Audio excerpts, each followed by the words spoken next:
Assalamualaikum warahmatullahi wabarakatuh. Sebelumnya perkenalkan, saya Eni Suci, mahasiswa PPG dalam jabatan tahun 2022, kategori 1 periode 2. Hari ini saya akan melaksanakan tugas wawancara dengan rekan sejawat mata pelajaran IPA, yaitu Ibu Nurrohmawati. Beliau sama ngajar di sini di tempat saya mengajar. Nah, langsung saja ya Bu. Pertanyaan yang akan saya sampaikan ini berkaitan dengan kelanjutan wawancara yang kemarin. Kalau kemarin saya menanyakan tentang penyebab identifikasi masalah yang ada di sekolah ini. Kemudian saya ambil dari 6 penyebab masalah itu, saya ambil tentang minat belajar peserta didik yang rendah di sekolah. Terus yang kedua, masalah yang kedua yaitu tentang pemahaman materi peserta didik yang kurang, yang menyebabkan hasil belajarnya juga rendah, seperti itu. Nah, untuk wawancara kali ini saya ingin meminta solusi dari Ibu mengenai cara meningkatkan minat belajar peserta didik.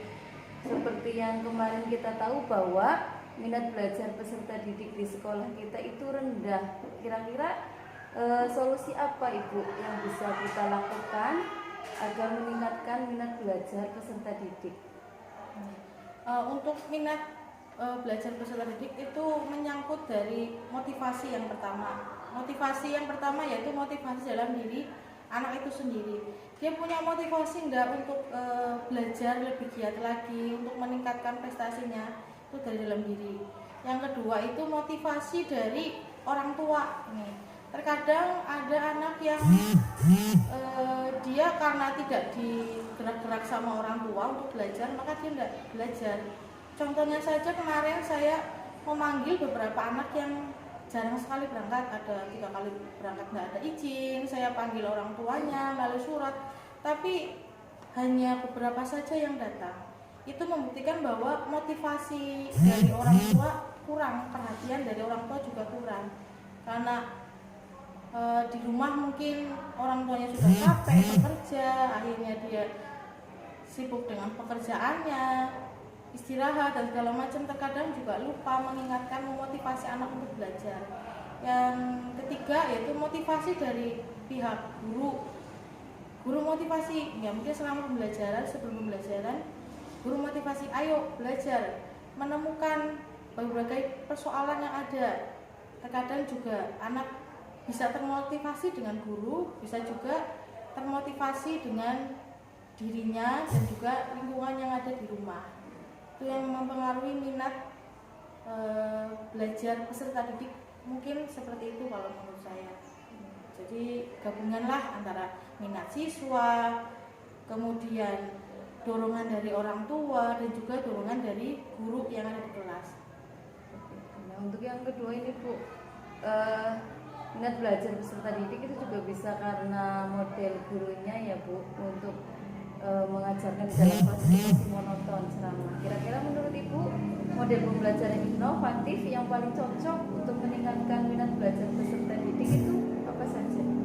Sebetulnya anak itu lebih suka kepada yang praktek gitu. Kalau praktek anak lebih antusias. Jadi kalau misalkan model pembelajaran yang cocok itu bisa juga dengan cara mungkin problem solving ya. Kita memberikan pertanyaan, soal-soal, kemudian anak berkelompok untuk berdiskusi.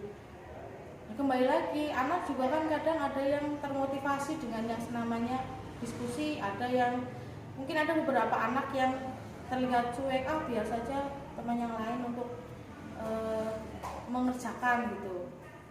Terkadang juga ada seperti itu ya, kembali lagi kepada anaknya, minat anaknya, apakah dia tertantang dengan pertanyaan-pertanyaan yang diberikan, atau malah dia udahlah nyerah, atau hanya melihat jawaban dari teman. Sebetulnya seperti itu. Lebih cocok yang pemecahan masalah, problem solving, diskusi. Itu pun kalau memang anaknya berarti harus bisa dikondisikan, mana satu kelompok itu ada anak yang cerdas, mungkin ada anak yang biasa saja, dengan maksud yang cerdas mengajari yang mungkin kemampuannya biasa lah. Jadi terjadi suatu komunikasi, terjadi suatu yang namanya belajar. Kan belajar tidak hanya dengan guru, anak belajar dengan teman mungkin lebih paham daripada dengan diterangkan oleh guru juga ada yang juga anak paham ketika belajar dia mendengarkan musik, itu juga mungkin pengaruh dari metode pembelajaran yang diterapkan di kelas maupun dia nyamannya bagaimana lah. Mungkin itu. Kira-kira model apa lagi Bu? Contoh model pembelajaran inovatif selain tadi problem solving. Ya, ada juga inquiry ya, namanya juga menemukan apa ya, mungkin permasalahan yang ada di sekeliling kita. Kalau misalkan pelajaran IPA ya berarti ditugaskan untuk mencari jenis tanaman yang berakar serabut di lingkungan sekolah atau di rumah, atau mencari tanaman yang berbiji terbuka atau yang biji tertutup. Ini juga bisa dengan melihat sekeliling dari lingkungan sekolah. Ya, gitu. Nah, untuk medianya Ibu, media apa yang paling cocok agar minat belajar peserta didik itu meningkat? Sebetulnya media dari hal yang sederhana saja juga bisa. Dengan kemarin saja saya contohkan membangun siswa untuk dia mencari benda yang ada di sekelilingnya yang sekiranya tidak terpakai seperti botol bekas.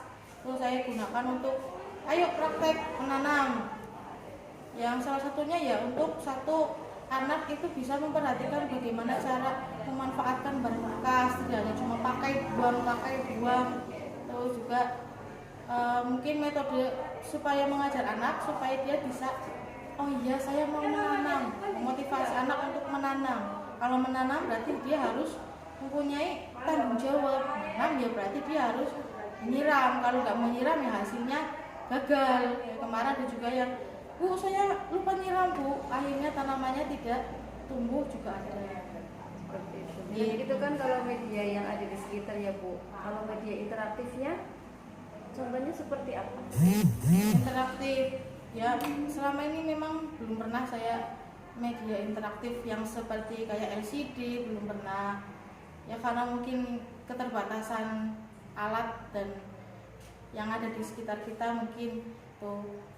Yang kedua kalau pakai gadget atau HP sebenarnya bisa, cuman nah itu yang lebih membebankan adalah kuota, itu yang lebih cenderung susahnya itu kuota. Kadang anak kalau Bu itu Bu Zoom, kalau Zoom kuotanya nggak ada Bu, diisiin kuota nih. Saya juga kuotanya iya seadanya, namanya juga guru masih GTT, belum guru yang ya seadanya lah. Saya juga kadang seringnya pakai wifi.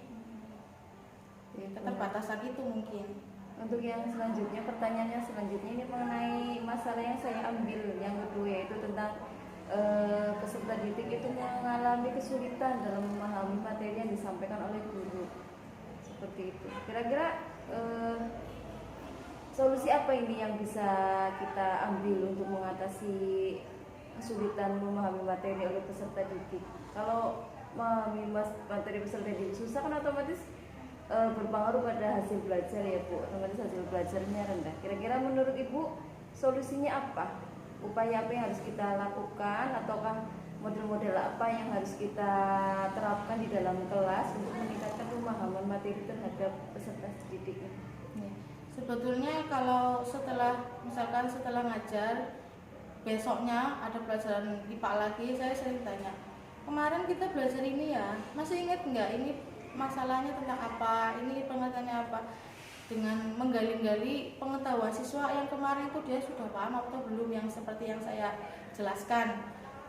Yaitu salah satu bentuk pertama ya, motivasi untuk persepsi lah ibaratnya, supaya anak itu oh iya ya saya lupa Bu, saya tidak paham. Kenapa? Karena saya tidak belajar. Kesulitannya yaitu tidak belajar, ulangan saja kadang tidak belajar. Nah apalagi kalau tidak ulangan, nggak ada tugas ya bebas anak nggak belajar.